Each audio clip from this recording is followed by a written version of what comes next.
want to give a shout out to the KC Clay Guild for sponsoring this episode of the podcast. KC Clay Guild has been supporting ceramic artists and providing a space to explore clay in Kansas City, Missouri since 1988. The Guild is now accepting applications for their Artist in Residence program until April the 15th. This program is open to anyone who is looking to jumpstart their ceramic career. The Guild has been upgrading their already well-equipped studio and will be adding a new Blau gas kiln in December of this year. Benefits include a private studio space, free firing, opportunities to teach, and an annual stipend. To find out more or to apply today, visit kcclayguild.org/air.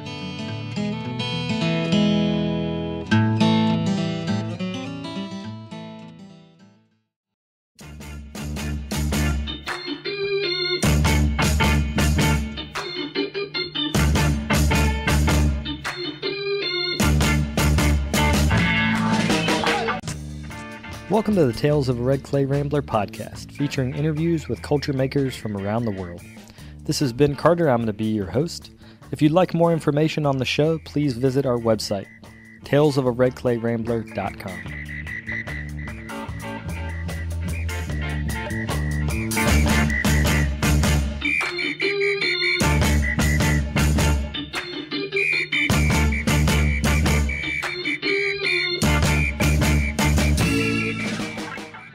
Welcome back to episode 366 of the podcast. Thank you guys for tuning in.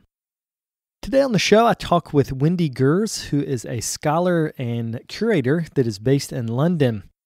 For our conversation, we talk about the nature of her curation over the past 10 years or so.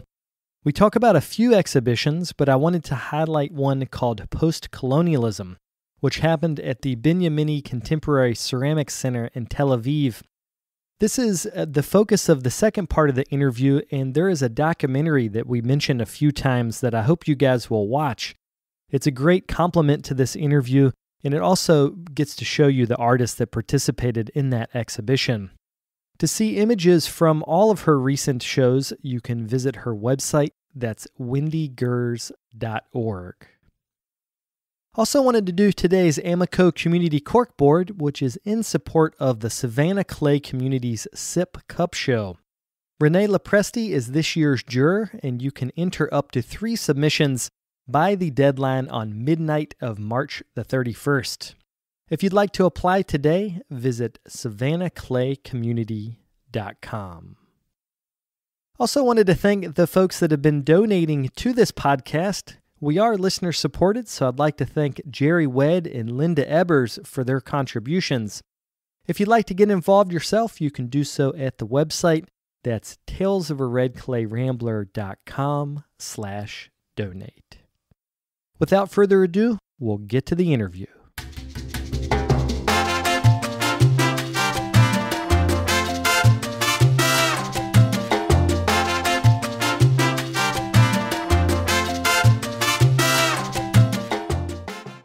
So I thought we would start talking about the idea of curatorial activism and what that means for you and your practice. I grew up in South Africa in a society that was an apartheid society dominated by a very small minority of white people. The writing was on the wall through my whole childhood. I lived in and out of state of emergencies, and by the time I got to university, I was already an activist. And during my university years, we realized we were the first generation. Well, we realized that it was no longer sufficient to learn Western art histories and that we needed to have our own art history. And my generation of art historians were very proactively engaged in writing a democratic history that reflected all the people and cultures of our country. And at that point, I got interested in ceramics simply because there was nobody writing a history of South African or Southern African ceramics. There were scholars who were interested in Zulu pottery, and I later met one scholar of Xhosa pottery, which is another indigenous group. but there was no scholars of commercial pottery. There were no scholars of more mainstream stuff. There was just vast fields that were open right across the art spectrum. And most of my university colleagues went off and chose a field and became experts in that field, whether that was resistance photography, performance, community gardens, posters. All the art domains were ripe for the picking, in a sense. There was so little written about South African art history. So it was quite natural that I fell into ceramics with this kind of activist mindset. It was also a period of identity politics within art history, and questions of race, gender, and class were very much foregrounded within our research. I would say largely informed by a Marxist school of thinking, but not exclusively. And so from that position as a young art historian, taking on questions of race and gender in ceramics, I moved into curating, and the same thing was happening within museums. Museums were transforming to become more representative of the communities they served. Previously, they had primarily collected the art and cultural output of white South Africans, and that transformed very rapidly and very radically to embrace Black material culture in all its forms, as well as other Indigenous and ethnic minorities. In the museum that I was working in, the Nelson Mandela Metropolitan Art Museum, we had, for example, quite a large Chinese community and developed a Chinese art collection. So we had these very hybrid museums with quite a radical agenda when one looks at museums in Europe or the West, where museums tend to be very, they're so old and so institutional that they can't transform, and they have very set collecting agendas, and the British Museum can't compete with the Victoria and Albert, and they have to be quite clear about who does what, and there isn't the space, or there's less space to be quite radical with, specifically with an art museum. There's less space to be radical, although that is changing. When it comes to the white history of South Africa, it's so European focused because it was a colonial practice, But that's so different than the history of South Africa when looking at the indigenous people, or just looking at the cultural blend of all the different peoples that came through that general area. So can you talk about the difference between a history that looks towards Europe and a history that looks towards home when it comes to South Africa? No, I can't, because I suppose in high school I was exposed to a white South African version of history, but I always knew it was nonsense and that it was fraught. And even within high school, my history teacher said, I refuse to teach you half of the syllabus because it's nonsense and propaganda. And so I actually stopped history as an official subject because, as one of my high school subjects, because even the teacher was completely clear that what she was teaching was propaganda. So I don't think I ever really had the typical white South African history because I knew it was lies. And from high school, I was aware of that, and through university, as I said, I was quite a radical student and involved in left-wing politics and on student government. And from my third year, I was writing a local art history, or engaged in going out into the field and doing research into local art museum collections and establishing. Well, yeah, really from the very beginning, I was really interested in the history of ceramics and understanding what museums collected ceramics, why they collected ceramics, what kinds of ceramics they collected, and then moving forward to specifically looking at the period of the 1950s, which was shortly after the election of the nationalist government within South Africa and the institutionalization of apartheid. And I was really interested that as a period where identity politics were negotiated and decorative ceramics were decorated with images of Black women, and to a lesser extent, Black men and Black material culture, and how that sort of moment of nation building played out within the decorative arts. It's interesting to hear that personally you could reject that history, the propagandist history, and that you had teachers that also were clear about like that this was not only a colonial effort, but this was a historical brainwashing of the record, So when you think about your curation, and we can move on and talk about when you've done projects in other countries, how do you think as a curator about who you choose to be in a show and how you're going to document that person as being history building? Because a lot of times curators or museums backing up curators are writing monographs or full-length books or other things like that are supporting the exhibitions. So how do you think about your role as a curator in building a history? Exhibition making is very much a form of writing history, and there's a fabulous quote by somebody who inspires me very deeply, the late Nigerian curator Okwi Nwiza, which I'd love to share. So Okwi said, making an exhibition is a way to engender new ways of looking at the deep entanglement between art, society, and its institutions, and ways in which all of the residues of the encounters between public, artists, art, and institutions are registered within the context of historical narration.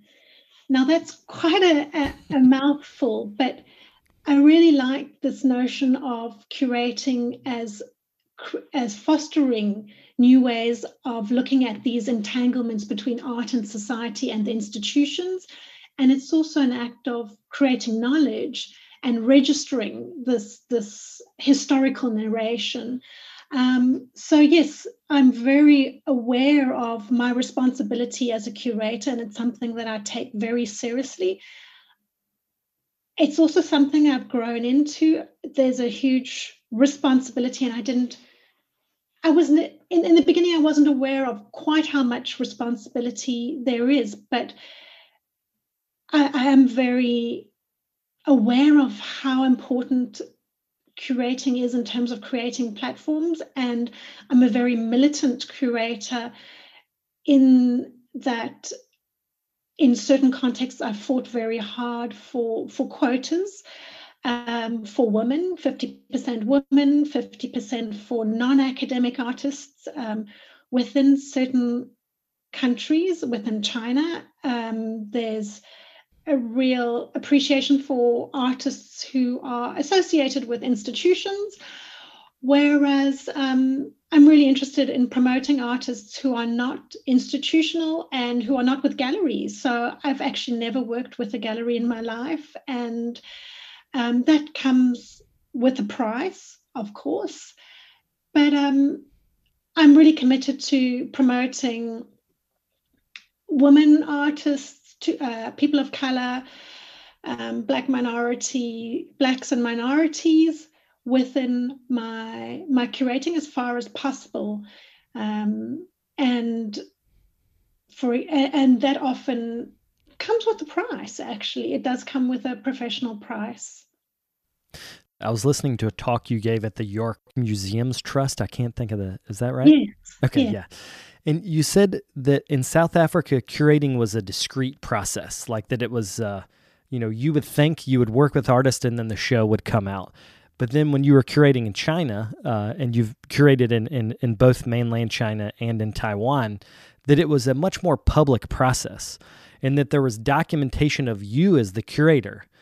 So can you talk about how when the curatorial process becomes public, or say more public, how that shifted your perception as a curator? Like, how did you feel having people, I think in the example you said, people would even be filming your meeting with a co-curator for some purpose down the road?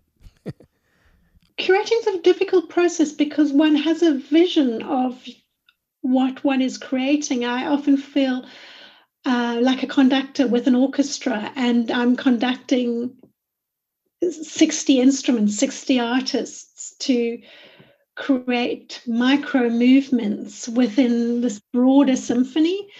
And I'm very clear on what that symphony is in my head. But nobody else sees into your head. And when one works with an institution and a big institution and has co-curators and scientific advisors, it's very difficult to convince people that this music is going to work. And also, it's not just about the music, it's about the values behind the music. And so at different points in different projects, I had to put down my foot and actually just be very firm about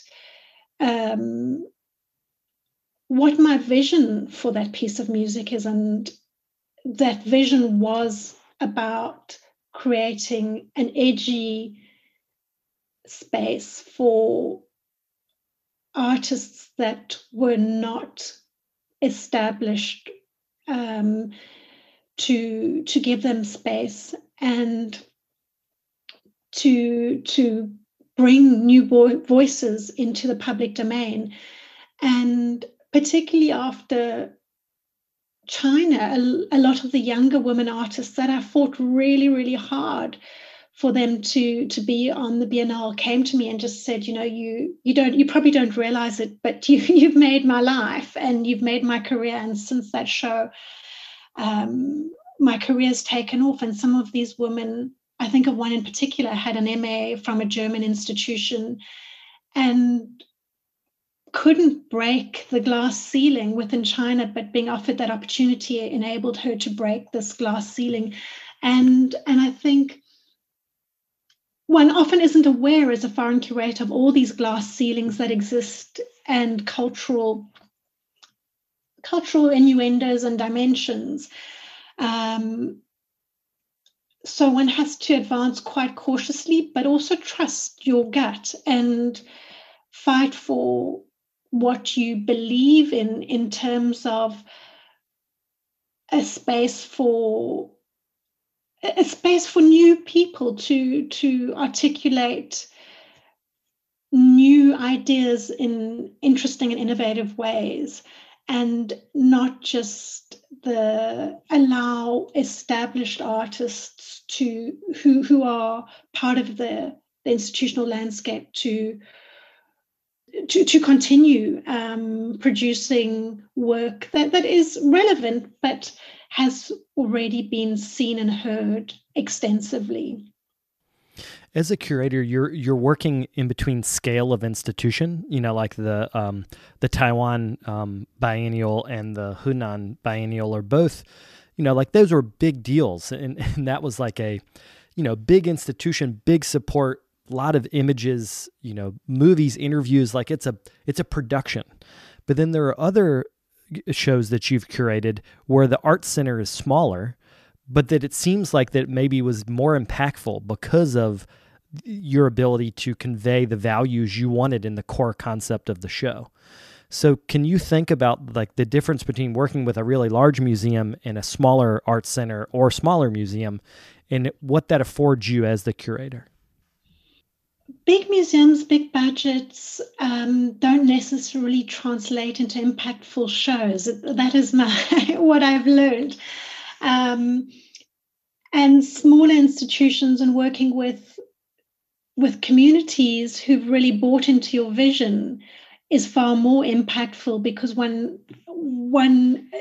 the whole institution is pulling in the same direction, and there isn't any politics going on, and there's no in-house debates, and there's no scientific committees to answer to, or advisors to sidetrack one in one's energy to create this symphony that you have in your head.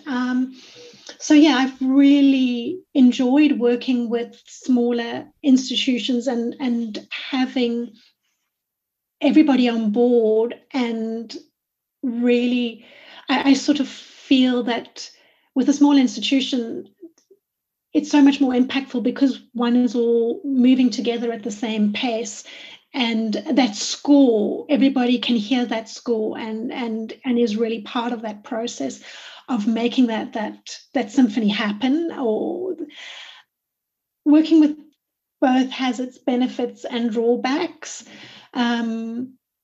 But just in terms of expediency, obviously a small institution, or my experience with small institutions has been really, really positive. Can you talk about the Post-Colonialism Show? Absolutely. What would you like to know? Let's talk about the prior vision of the show, so the plan, and then what your experience was when you were actually on the ground working with the artist for this project and for the exhibition. The plan came together in a series of strange meetings that happened in different ceramic conferences across the world. I think I met Shlomit Baum in Taiwan. She was part of my Taiwan Ceramics Biennale, and she came to the Biennale conference, and we had this strange conversation. Said, "You should come and do this in Israel. You should come and work for us. I work for a little art center." And I said, "Sure," And there was a section of the Taiwan Biennale that was called Post-Colonial Identities.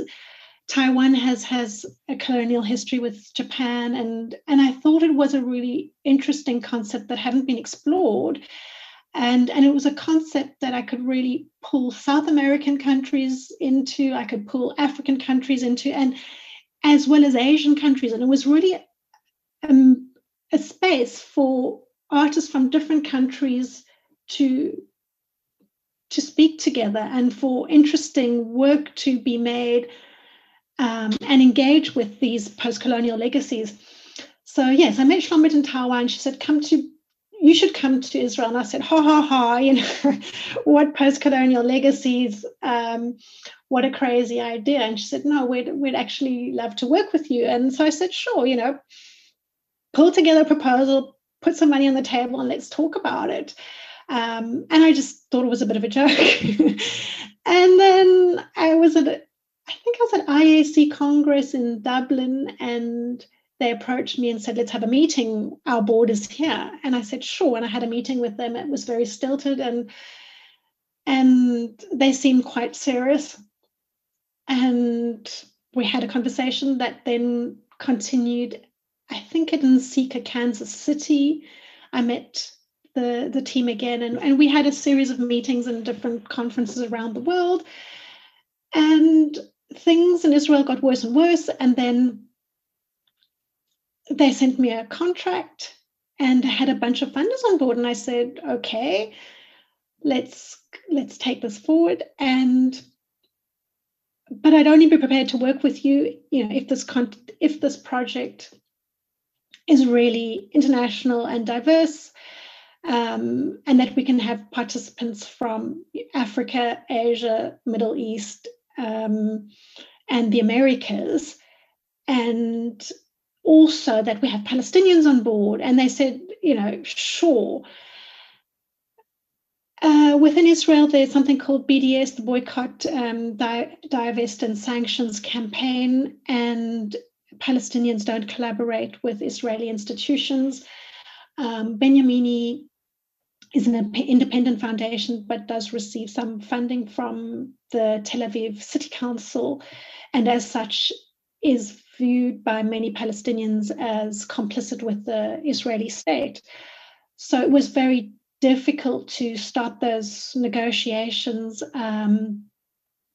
I spoke to quite a couple of Palestinian artists who refused, and we realized that it was a team effort, that we needed to get together, and a couple that initially showed interest pulled out. We were very fortunate with Manal Morkas to have an amazing, talented ceramic artist. But as you see in the film, the project was very difficult for her.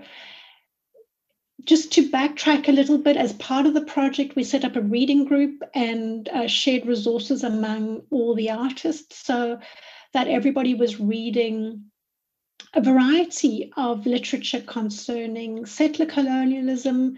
We had a copy of the Post-Colonial Studies Reader, which is this fabulous tome with all the key texts on post-colonial theories, so that everybody was speaking the same language and using the same terminology. We also, in this reading list, shared literature and novels, stories of all kinds. So it was a really dynamic and sort of different, broad reading list that we shared, and it wasn't prescriptive. I didn't say you have to read this and this essay is key. People dipped in and out of different texts and engaged with that reading list at their own level and with their own interests. As the date of the project advanced, and the project was due to commence in December 2016, Israel's internal situation became more and more complex. There was a series of stabbings, and it looked like a third intifada was going to happen. I'd been quite prudent, and I had a whole lot of clauses in my contract to cancel my participation in the event of escalation of political conflict, and I was thinking quite seriously about pulling out in the light of the escalation of armed conflict within Israel. And then things calmed down, and I decided to go ahead with it, with the project, and arrived in Israel.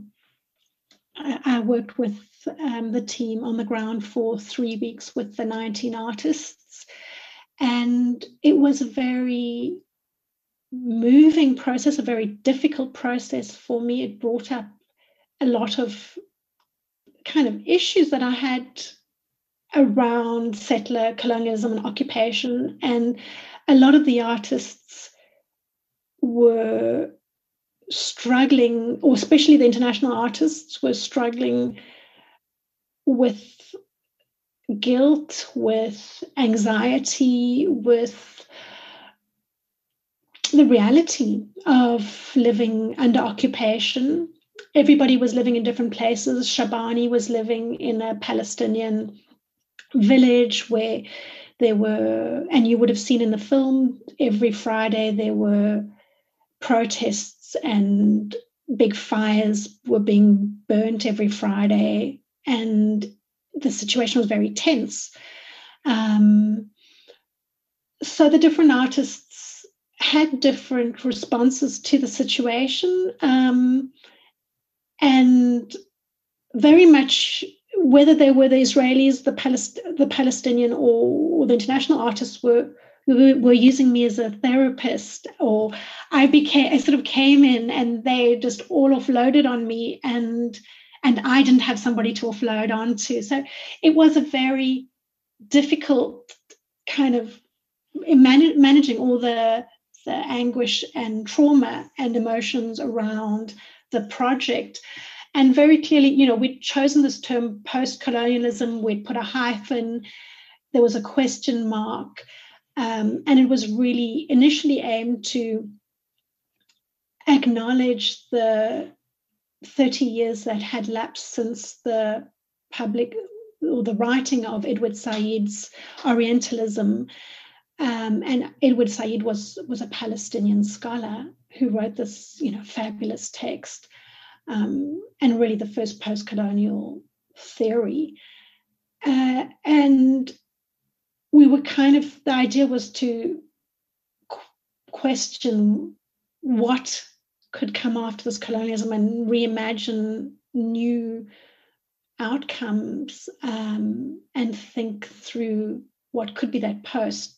But everybody realized there was no possibility of a post at that point. And it was a very ugly realization that, that, as Manal said, we're living under this terrible statement, there is no post. And so it really became about occupation and speaking out about occupation, the project, and doing so very respectfully, because all the artists were, or most of the artists were hosted in Israeli institutions, and while they were given absolute freedom of expression, there was a sense that everybody acknowledged the terrible situation, and that speaking out had to be done very carefully and very respectfully, but the work was so loud. The work was so loud and so strong and so powerful, and all of it very, very socially engaged. I mean, you can't make work about this without having an opinion and being prepared to put your head on the line, in a sense. So these artists came together and they worked, and there's a documentary, you mentioned a film, there's a documentary about this that I'll put a link to in the show notes so people can watch it. But you watch these artists come together, and it's, artists from, I think one woman lived in Israel, but used to be in West Germany. You have an Indian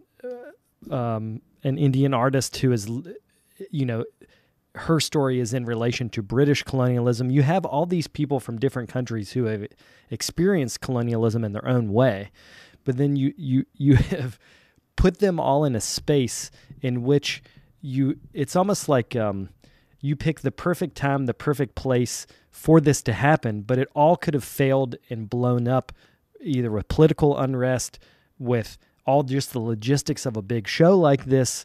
So can you talk to me, though, about not the practicality of the experience, but the politics of the experience? Because there's something that art can speak to with politics that words can't.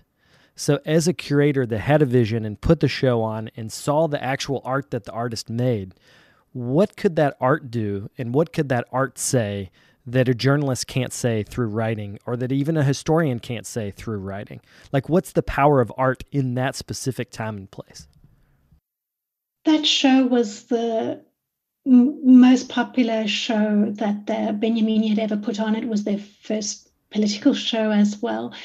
It drew huge crowds, and it won a prize for the best exhibition of the year from the only independent journal. It's a blog journal space in Israel, and it was competing against a Louise Bourgeois retrospective, a Ai Weiwei solo show at the Jerusalem Museum, and really big budgets. And I didn't even realize we were competing, but the art journalist behind this prize came to the show and was blown away. And,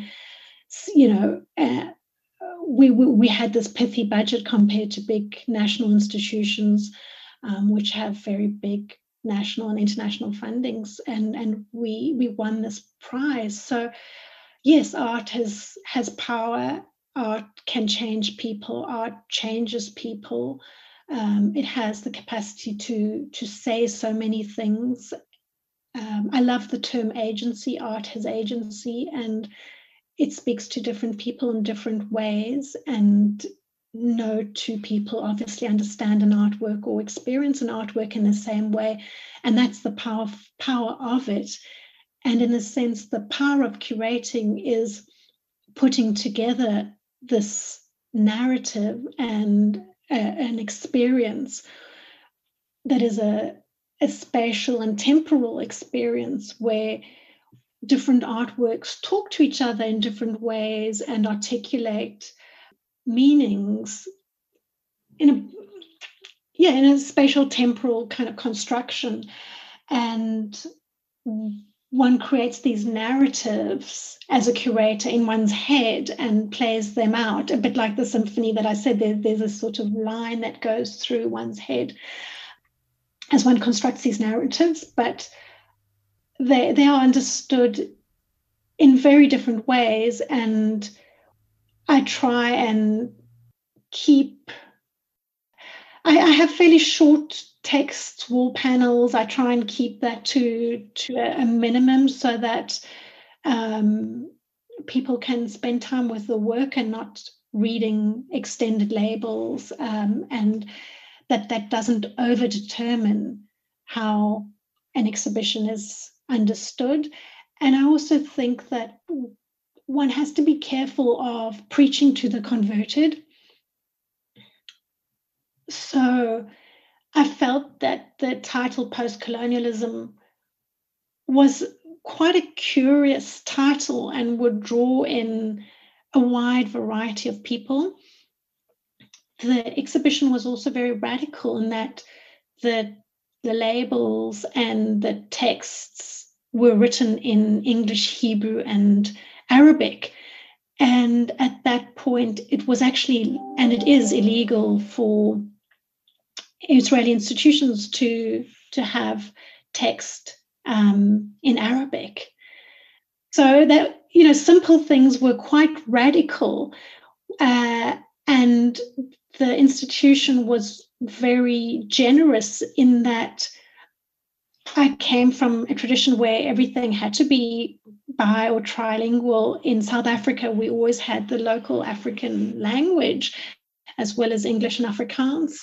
And I just said, we need to present the people of Israel, and we've got Palestinian participants, and out of respect and courtesy, we need to have Arabic text and labels. And they said, sure, our curator wants this, we'll do it.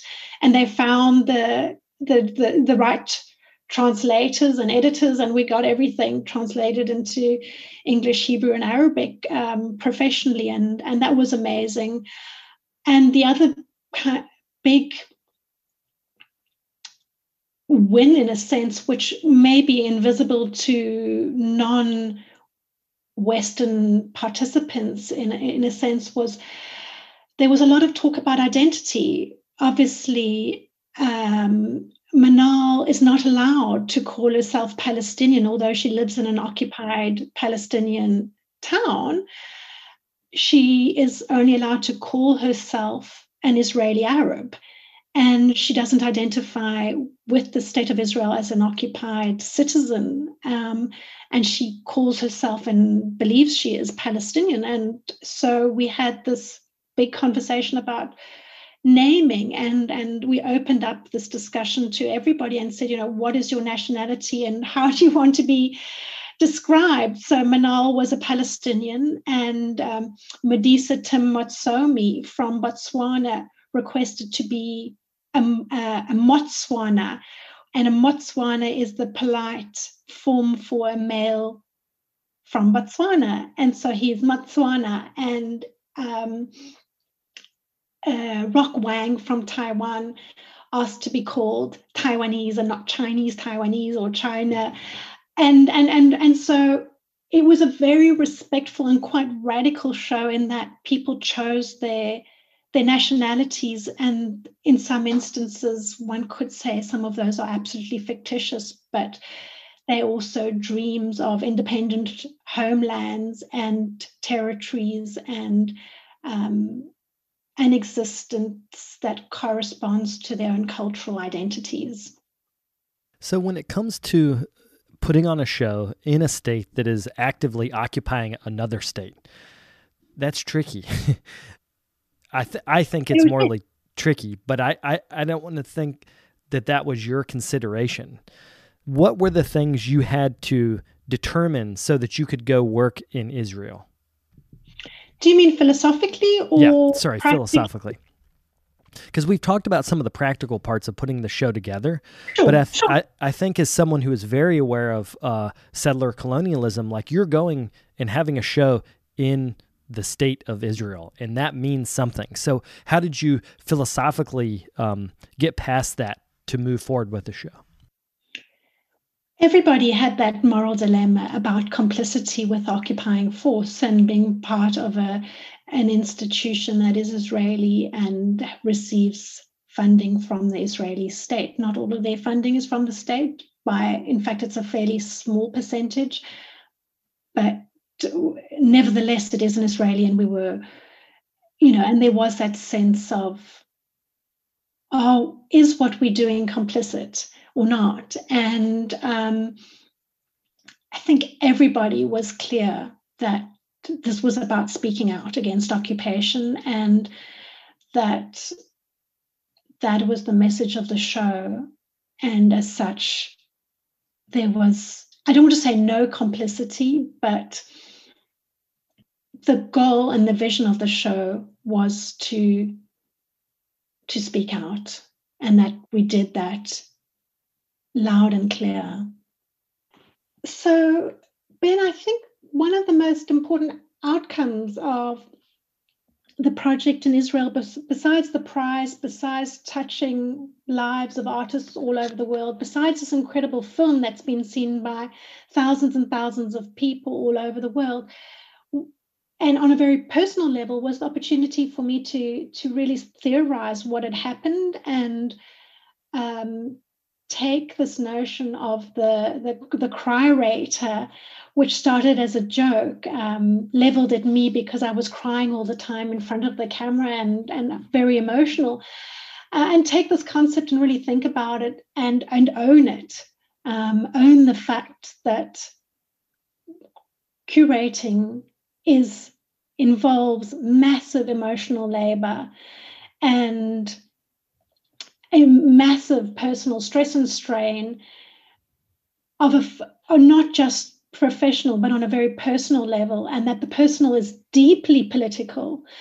And specifically within this project, at the end of the project, just prior to the opening, there was a spate of arson attacks all over Israel, and it felt a little bit like Armageddon, because the day of the opening, the fires were enclosing Tel Aviv, and the city was white with smoke, and one couldn't see more than a few meters, and we were questioning whether we were actually going to be able to have an opening. And a couple of hours before the actual opening, the fires were stopped and the situation quelled down, and we had the opening. But working under those conditions were quite extreme, and it really allowed me to think about curatorial labor and love and emotional labor, and start theorizing what that is and the significance of this undervalued and under theorized part of curating. And I hope that is also one of my contributions to knowledge, is thinking through this question, and that kind of became central to my PhD where I looked at Ubuntu, this African concept of coexistence. I exist because you do, and what those reciprocal duties and responsibilities are as a human and as a curator, and working within a very politically charged space. And one of the things I like about that term in your approach is that in politics, there's often unilateral action. Like a country will be, we're just going to do that. Well, America, our country will be like, we're just going to do this policy, and there's no thought about how that affects other people. And through watching your curatorial process in the film, I could tell that all of your actions were taken. It seemed that they were taken watching for the reaction of the artist to put them forward, which I think is a very important part of curation, that it's not the you show. It's not, hey, look at me, I'm the curator. It's, I'm in an emotional relationship with these artists, and the show is an artifact of our relationship together. And I think that was really good to see. And you crying in the movie actually helped me because I related to you. Like I tied in. I think the viewer becomes you in the movie because of the way that it's filmed. So I thought that was really a powerful tool to elicit empathy. Thank you. It was a very fraught tool. And in fact, I censored a lot of the film saying, take out all the crying, because I felt so embarrassed. And I thought, this is so unprofessional, falling apart all the time. And in the end, it was a compromise. There's 2 small scenes where I'm crying. And then I sort of said, like, that's it, because I felt so embarrassed. And then my PhD was very much coming to terms with and accepting crying on camera and falling apart, and that actually is a strength, or not that is the reality. And I'm not going to censor it too much. And I'm actually going to speak out and say that crying takes courage, and that one has to cry from time to time, and in these situations one would be inhuman, and that as a curator, the personal is political. The personal absolutely is political, and that we need new ways of looking at exhibition making as collective, as rooted in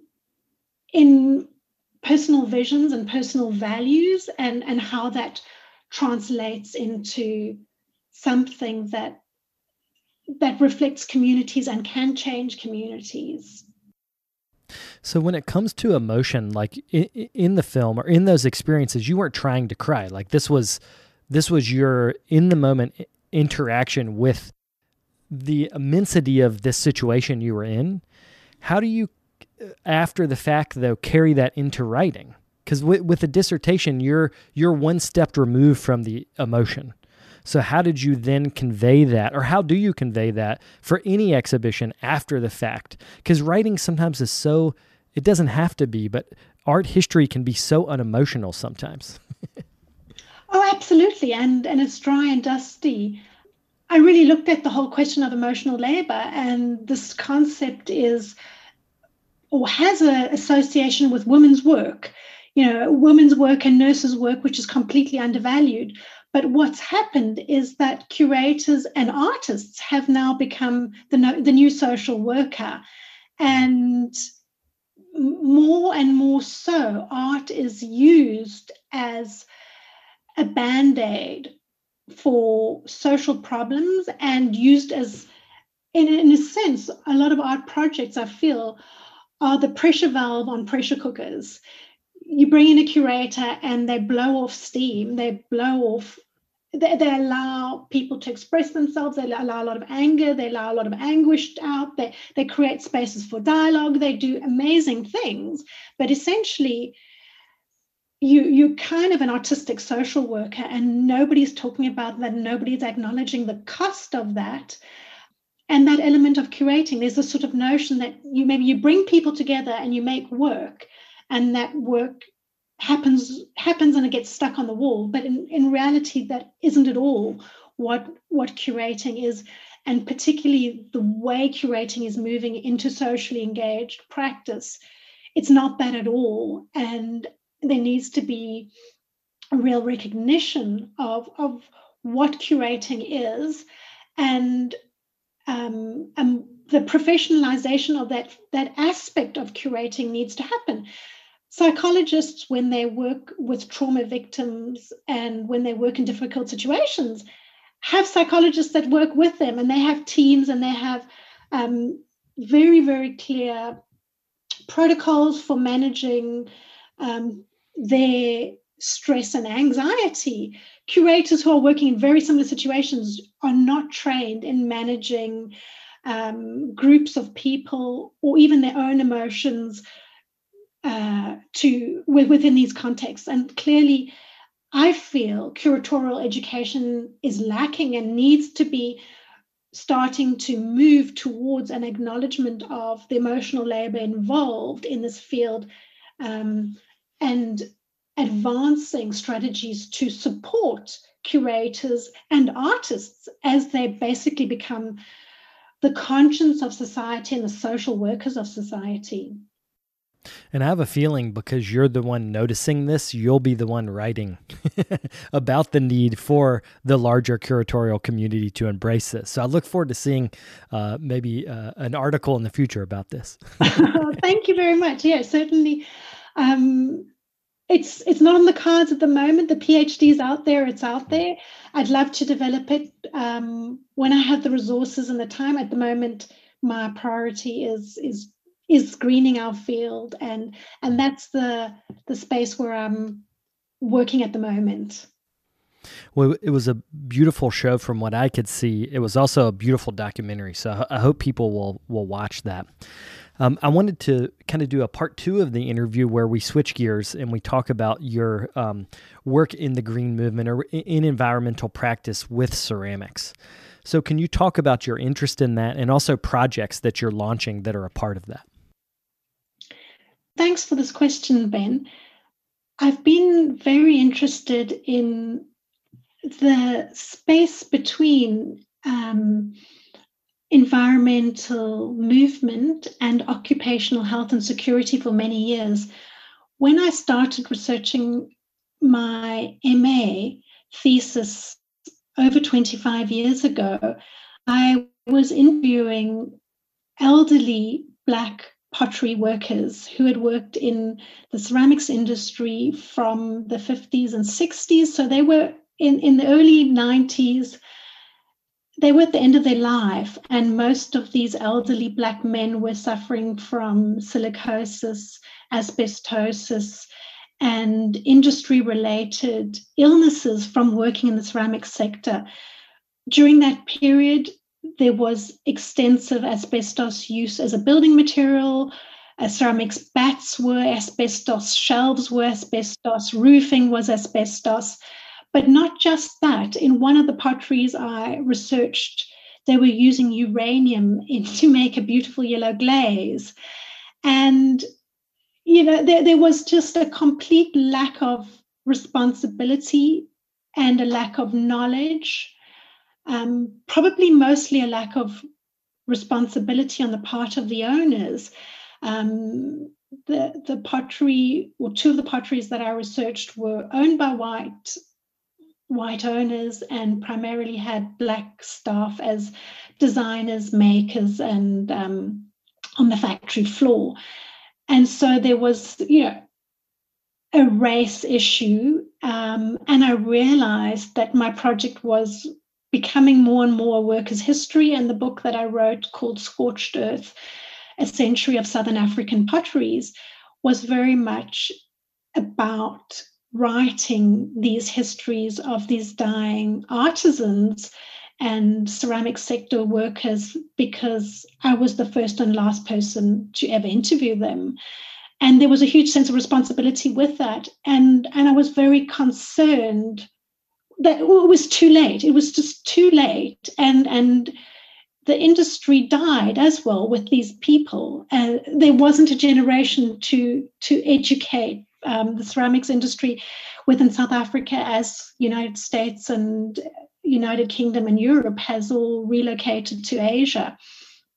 So there was a tragedy that had happened, and the tragedy was just gone. There was no documentation, and there was nothing to do.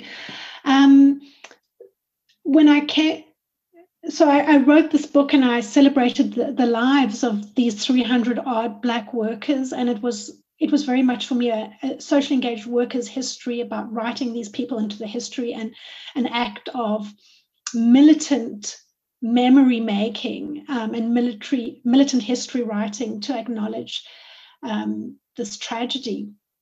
In 2014, when I curated the Taiwan Biennale, there was a section called Shattered, Upcycled and Recycled, where I sort of shifted to look at contemporary artists who were within the green space and looking at, as I said, working with shattered ceramics, looking at upcycling, looking at recycling, looking at questions that were environmentally engaged. The Chinese Biennale took that a step further, in fact, a big step further. That Biennale was called Contract Earth, and the contract part of it was looking at our social obligation to the earth. And Henan is one of the most polluted provinces in China. Jinzhou is, depending on which statistics you read, between the 7th and the 20th most polluted cities in China. And certainly in the 2 years in which I collaborated with the museum, I only saw the sun once, and I probably spent 80 or 90 days. And I know from you've also worked in China and know the extensive pollution. And so this Biennale engaged with environmental issues. I've been thinking a lot about this over the years, and in 2014, I had a meeting with the International Academy of Ceramics as well as NCECA through the 92Y, and I said to both institutions, you both have huge memberships, and yet I see nothing being done about promoting occupational health and security. And institutions, teaching institutions, universities across the globe are closing, and ceramic teaching is becoming more and more informal, and it's in spaces where there isn't necessarily access to environmental education or education about OHS. This is not, when education becomes less formal, those kind of things are just not taught.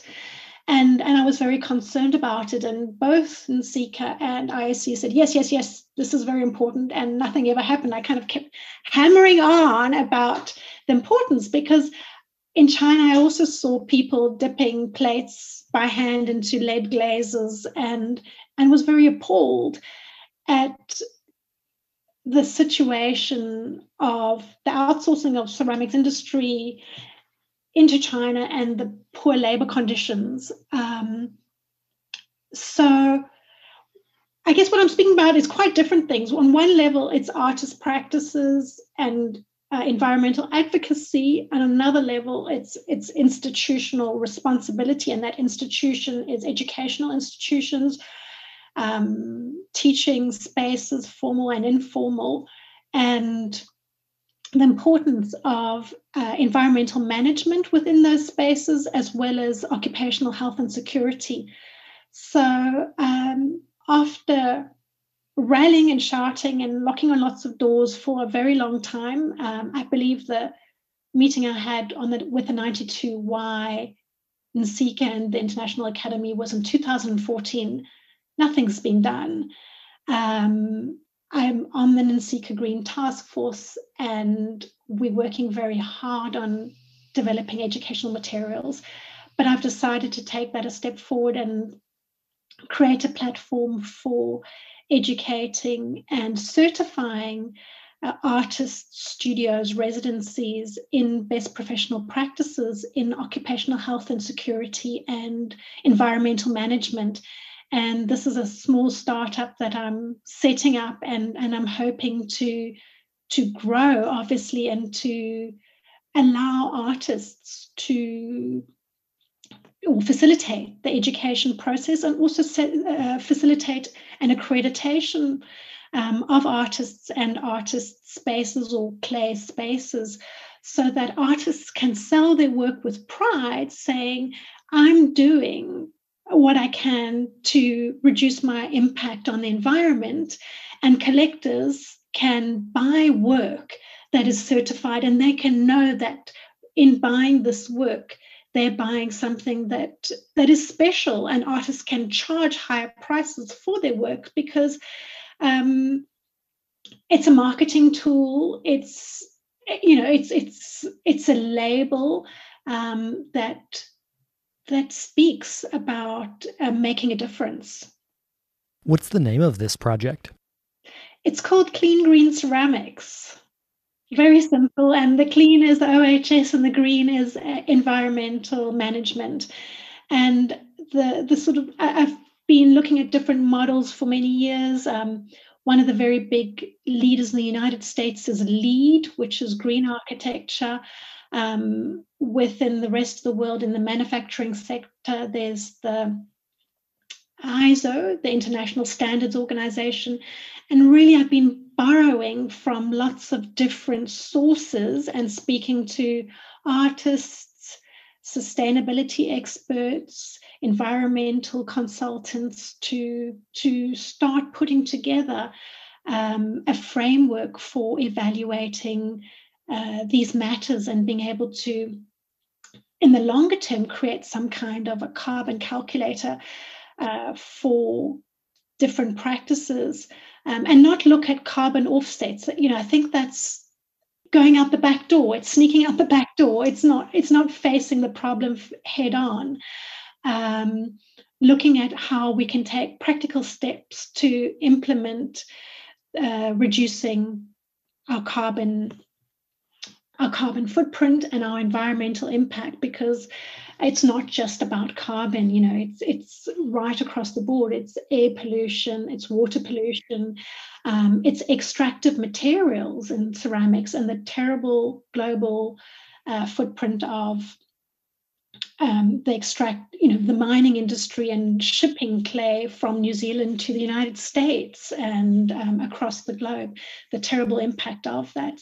So really looking at reducing one's impact and taking small but practical steps to do that. And it's only by taking small steps that we can move forward as a sector and reduce our impact. So how can people find out about that? Is there a website for that? Yes, so there's a website that's currently in development, and the website is cleangreenceramics.com. And if anybody would like to find out more, there is a sign up on that website, and I'll be happy to hear from people who would like to either be certified or help me develop the certification process. As I say, the certification is still under test. And if anybody's interested in being tested or part of that process, I'd love to hear from them. Hopefully that'll be up and finalized within the next 6 to 8 weeks. So to wrap up, can you also leave your website and social media so people could get in touch and talk about any things we talked about today? Absolutely. They can reach me through Ceramics Coach, www.ceramicscoach.com. You can also reach out to me through Clean Green Ceramics, www.clean ceramics plural.com. My personal email address is gerswendy@gmail.com. Oh, and I'm on Instagram. I'm on Instagram as Wendy Gers. Well, I forgot we also need to plug Mud Matters. So can you talk about that series and who you've been recording with and how people can listen to that? Thank you so much, Ben. That's really kind of you. Mud Matters is a series of webinars that I started recently that addresses professional development matters for ceramic artists. And I've really moved into the green space and looking at green pioneers and green artists, or artists who have a specific interest in the environment. It's very early days. The series is still fluid and flexible and evolving. The current format is 2 artists in tandem that discuss their practices, and usually those practices are very different. I don't want at any point for people to feel guilty or ashamed of their practices or feel despair about how ungreen ceramics is, but really just to create dialogues between different practices. And the aim is that everybody can go away with some takeaway and feel great about their practice and be able to implement something or feel inspired by those specific practices. So our last Mud Matters was Casey Whittier and Belinda Blichnote. Casey both two really inspiring artists with very different practices. My next one, which will happen during NCECA and will have happened by the time this goes out, is Dr. Fiona Fell, an Australian academic, and the American Jonathan Mess, who I worked with previously in China with his amazing work that involves reclaimed clay and glaze waste that he sort of fires up into these incredible sculptures. So very excited about these dialogues, and the webinars are really about creating community and facilitating Q&As. So it's really about dialogue and discussion and trying to facilitate spaces for engagement and advancing the ceramic field within the broader green space. Yeah, and I found out about those from your Instagram, so I feel like that's probably a good place for people to find out more information about that. Absolutely, yes. Well, thanks so much for taking the time today. I appreciate it. Thank you so much, Ben. It's a great honor to be interviewed by you. I so appreciate your podcasts, and you're doing great work. Keep up the great work. It's so important what you're doing for this community as a leader and moving the community forward. Thank you. Oh, thank you.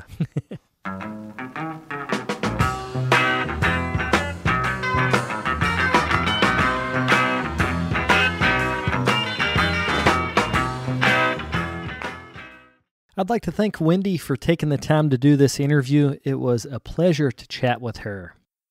Also wanted to give a plug for this week's Amico Community Corkboard, which is in support of the Savannah Clay Community's Sip Cup Show. The deadline for that is coming up on March the 31st, and you can submit 3 drinking vessels to be juried by Renee Lepresti. If you're interested in entering that exhibition, you can go to savannahclaycommunity.com. Also wanted to thank this week's sponsor, the KC Clay Guild. They are accepting applications for their Artist in Residence program up until April the 15th. If you're looking for a place to work, this is a wonderful opportunity to work in a well-equipped studio. The benefits of the residency include private studio space, free firing, opportunities to teach, and an annual stipend. To apply for that or to find out more information, you can go to kcclayguild.org/air. I'll be back next week with another episode. Thank you guys for tuning in.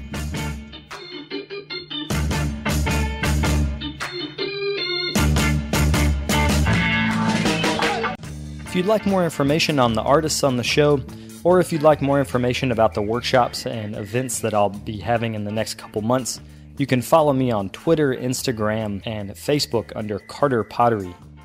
Another great way to support the show is to leave me a comment on iTunes. To do that, search Tales of a Red Clay Rambler under iTunes Podcasts, and you'll find a page that's linked to our show. Thank you guys for the support.